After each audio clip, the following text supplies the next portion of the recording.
네, 민주당에 이어서 이번엔 국민의힘 초선 의원 모셨습니다. 황보승희 의원 나오셨습니다. 네, 안녕하십니까? 안녕하십니까? 네, 지금 앞서 토론 들으셨으면 느끼셨겠지만 길게 얘기하시면 충분히 얘기를 말을 못합니다. 자, 얘기를 해보면요. 자, 이번 재보선에서 오세훈, 박형준 이제 당선인입니다. 이제 시장으로 일을 하게 됐는데 실제 투표 결과도 여론조사 때와 마찬가지로 큰 격차를 벌이면서 승리를 거뒀습니다. 뭐 이제 당연한 결과로 받아들이셨을 수도 있는데, 자, 이런 결과가 나온 다음에 승리한 이유를 이제 물어봤습니다. 여론조사 결과가 있거든요. 잠깐 보여주시죠.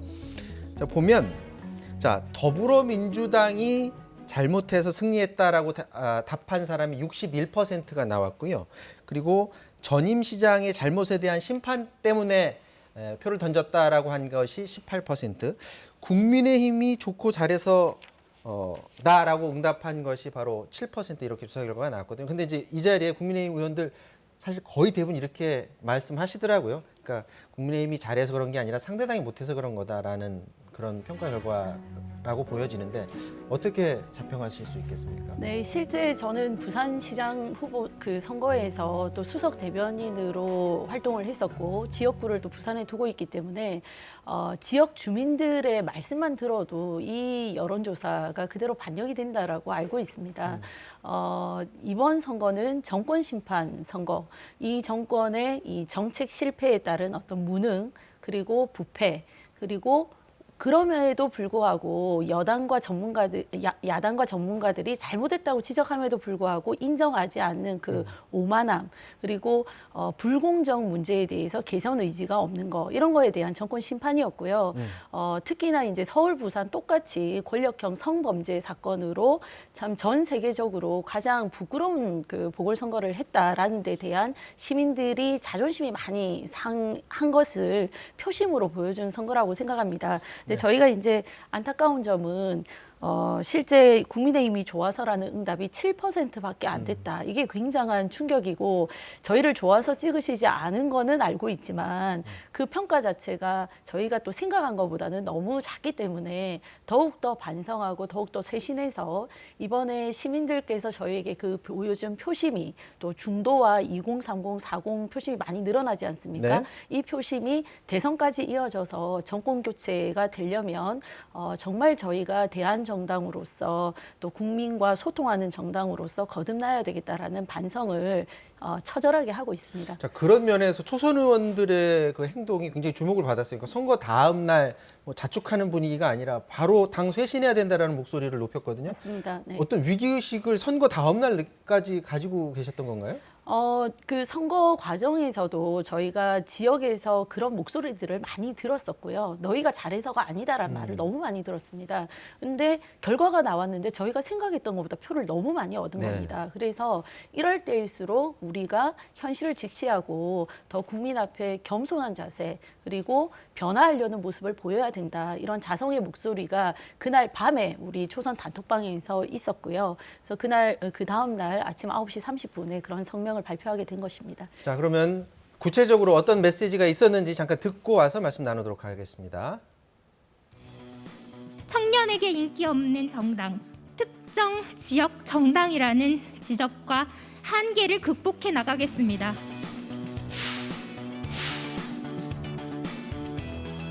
영남 정당의 한계가 뭔지 모르겠습니다. 호남이라든지 혹은 우리 당세가 약한 지역을 영남 지역처럼 보강하는 정당이 되자 이런 뜻으로 이해하겠습니다.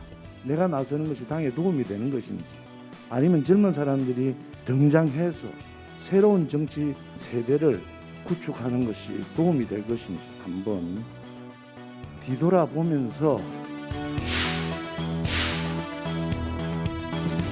이제는 구시대의 유물이 된 계파 정치를 단호히 거부하고 오직 국민만 바라보는 한 팀이 되겠습니다. 우리 내부로 향하는 총구는 더 이상 없습니다.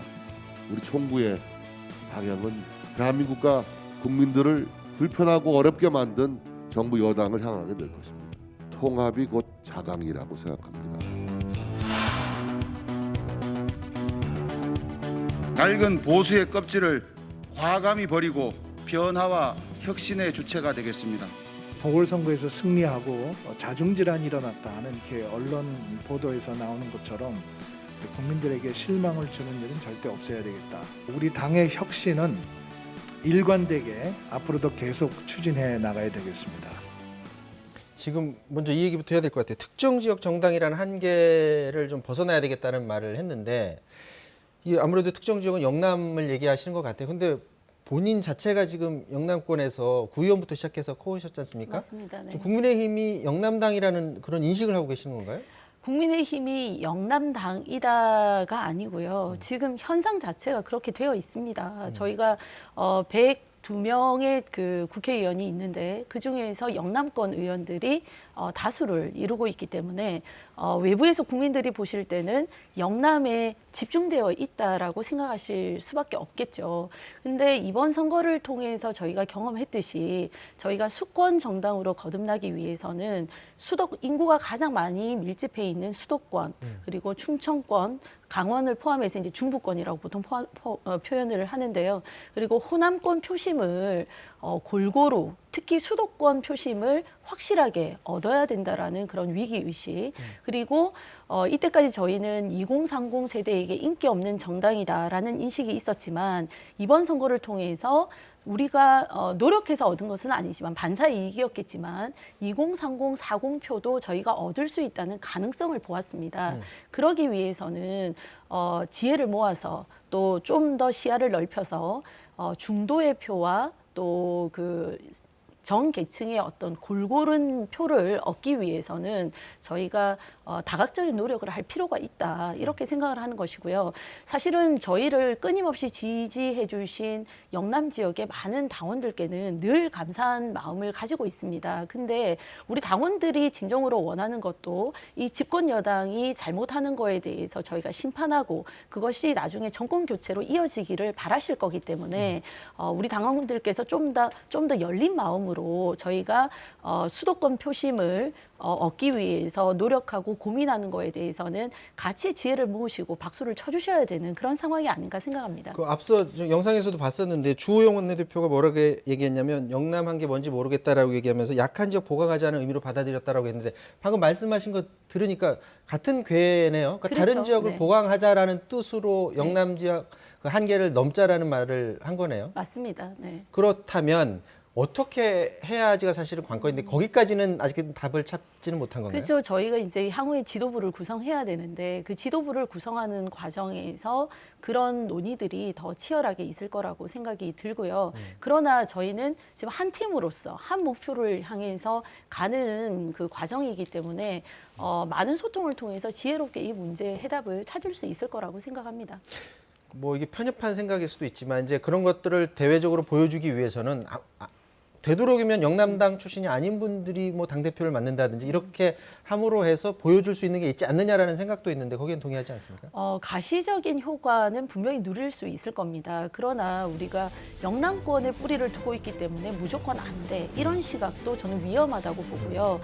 영남에 뿌리를 두고 계시지만 수도권의 민심을 이해하고 또 그분들을 만족시킬 수 있는 많은 정책을 또 비전을 내놓으실 수 있는 분이라면 누구라도 저희 당대표로서 자격이 있다라고 생각이 들거든요. 근데 그것은 영남권에 있기 때문에 아예 후보로 출마하지 마라고 얘기하는 그건 것은 아니다. 옳지 못하고요. 네. 다 경쟁에 뛰어들으셔서 각자가 가지신 그런 그 비전을 제대로 이렇게 말씀하시고 설득을 하시면 지역에 어느 지역에 뿌리를 두고 있다고 하더라도 네, 당 지도부로서 네. 자질이 있으신 거겠죠. 자, 이번에 그 거론되는 분들 중에 눈에 띄는 분이 자, 어제 김웅 의원이 주변에 당권 도전 의사를 밝혔다고 하고요.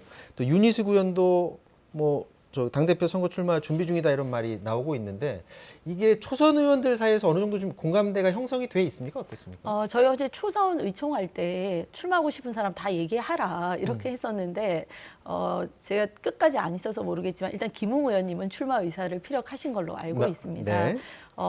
저희가 변화와 혁신을 국민들께 어떻게 보일 것이냐 많은 고민을 하고 있고 많은 전략들 중에서 초선이 당의 간판이 되는 것이 과연 국민의 눈높이를 맞출 수 있느냐 이것은 많은 방법 중에 하나라고 생각합니다. 근데 이제 당의 간판을 바꿈으로 해서 가시적으로 얻을 수 있는 효과 분명히 있겠지만 또 초선이 갖지 못하는 경험 그렇죠. 또 지혜 그걸 제일 많이들 그렇죠. 그런 걱정하더라고요. 부분에 대한 우려가 있는데 그것은 저희가 그 소통을 통해서 중진들과 협업을 전제로 한 것이 되어야 하지 않나. 왜냐 우리가 이렇게 노력하는 것은 결국 대선에서 성공하기 위해서 변화와 혁신을 하려고 하는 거 아니겠습니까? 그러면은 많은 위험 부담을 줄여야 돼요. 그러기 위해서는 중진들과 또 보조를 맞춰야 되고 저희가 마치 뭐 중진들을 밀어내는 모양새가 돼서는 결코 협업을 할 수가 없는 거 아니겠습니까? 네. 자, 이번 선거를 이제 승리로 이끌고 김종인 전 비대위원장이 바로 이제 나갔습니다. 근데 나가서 이제 그닥 좋은 말은 국민의힘에 지금 안 하고 있는 상황인데 지금 밖에 나가서 금태섭 전 의원과 만나서 신당 창당 논의하는 것 아니냐라는 얘기 나오고요. 그렇게 해서 그 테두리 안에 윤석열 전 총장을 끌어들음으로 해서 다음 대선을 준비할 수 있다라는 얘기가 나오는데 그게 뭐 다 그렇게 갈 것으로 다들 얘기를 하고 있더라고요. 국민의힘으로 봤을 때는 바로 직전까지 우리 당을 위해서 뛰었던 분이 밖에 나가서 저렇게 다음 대권을 위해서 국민의힘에는 안 좋은 얘기를 하고 또 신당 창당을 하려는 움직임으로 비춰지는 행동을 하는 것에 대해서는 어떻게 생각하십니까? 김종인 비대위원장께서 직전까지 저희 당에 계시면서 우리 당 후보가 부산시장, 서울시장 후보가 되기 위해서 누구보다도 네. 전략적으로 판단하시고 또 실제 그게 성공을 거뒀습니다. 그렇죠. 그렇게 또 노고가 있으신 거에 대해서는 저희가 또 감사를 표해야 되겠고 지금 이제 당 밖에 나가셨지만 워낙 이제 정치적 상황이라는 것이 하루하루가 다르게 변하다 보니까 높아심에서 우리 당이 더 잘하라는 의미로 또 우려되는 것들을 좀 표현하신 거 아닌가 이렇게 생각을 하고요.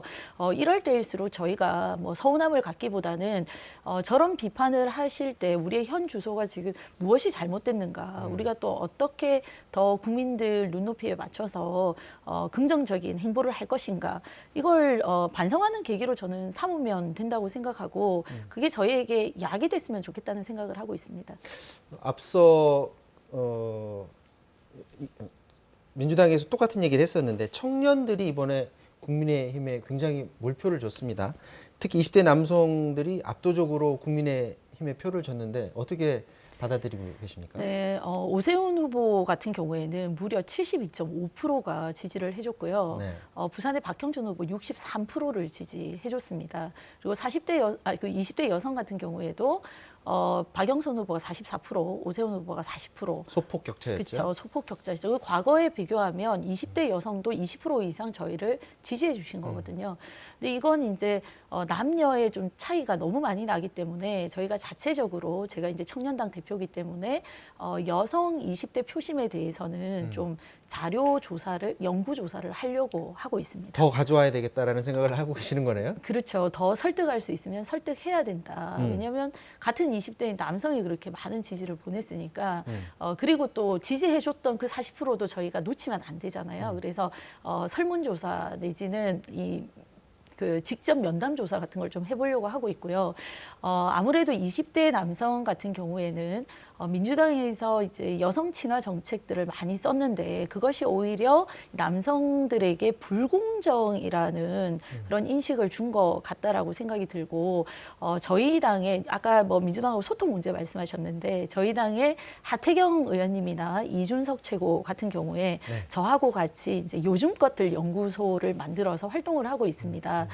제가 다른 프로그램 나가서 토론을 하면서 이렇게 댓글을 보니까 20대 남성들께서 우리랑 소통하고 있는 정치인들 중에는 하태경과 이준석밖에 없다 이런 댓글들을 막 올리시더라고요. 그래서 저희 내부에서 하는 소통이 어느 정도 그 20대 남성들에게 가려운 곳을 긁어주고 희망을 준 결과가 아닌가 이런 생각도 들고 무엇보다도 청년들이 분노한 것은 그 불공정 문제에 많이 분노했다. 그리고 여성 같은 경우는 권력형 성범죄 사건으로 이번에 보궐선거를 함에도 불구하고 민주당에서 진정성 있는 사과를 하지 않았고 오히려 피해자들에게 2차 가해를 하는 뭐 피해 호소인이라는 표현이라든지 또 그런 핵심적인 인사들이 캠프에 포함되어서 활동했다든지 이런 것들을 보면서 위선적이다라고 생각하신 그 표의 결과가 아닌가 이렇게 생각합니다. 자, 국민의힘 초선 의원들이 국민의힘을 얼마나 바꿀 수 있을지 앞으로 좀 활약을 기대해 보도록 하겠습니다.